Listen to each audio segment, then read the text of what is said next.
খুব কম পয়সায় বিদেশি কয়েন এবং ডলার পাইয়ে দেবার নাম করে ধরা পড়ল দুই আসামি।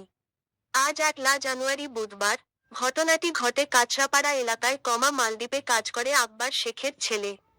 সেই সূত্রে ডলার সম্পর্কে তার একটা ধারণা আগে থেকে ছিল, এবং সেই সূত্র ধরেই আকবরকে খুব কম পয়সায় বিদেশি কয়েন এবং ডলার পাইয়ে দেবে এবং ফ্রডস্টার আফতাব ভরা দিন আর রাজু বিশ্বাসের সাথে যোগাযোগ হয়। তার আকবরকে বলে খুব কম পয়সায় বিদেশি কয়েন এবং ডলার পাইয়ে দেব, এবং পরিকল্পনামাফিক তারা কাঁচরাপাড়াতে দেখা করে। 1 লক্ষ টাকার বিনিময়ে 557টি কয়েন ও একটি 100 সৌদি রিয়াল আকবরের হাতে তুলে দেয়। কিন্তু কয়েন হাতে পেয়ে আকবর বুঝতে পারেন, সব কয়েন নয় বরং সেগুলো ছোট ছোট সাইজের টিনের চাকতি। ততক্ষণে চম্পট দেয় ফ্রডস্টারেরা। আকবর ছুটে যায় বিষ্ণুপুর থানায়। বীজপুর থানাতে অভিযোগ দায়ের করেন আকবর। অভিযোগ জানানো 3 ঘন্টার মধ্যে গ্রেফতার করা হয় দুজন আসামিকে।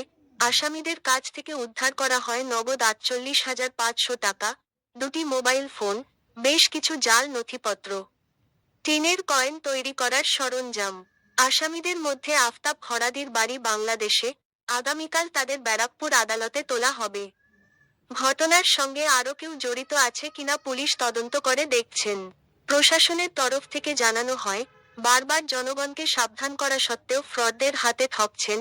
জনগণকে সাবধান হওয়ার আহ্বান জানান। রিপোর্টার সমরেশ রায় ও শম্পা দাস, কলকাতা, পশ্চিমবঙ্গ।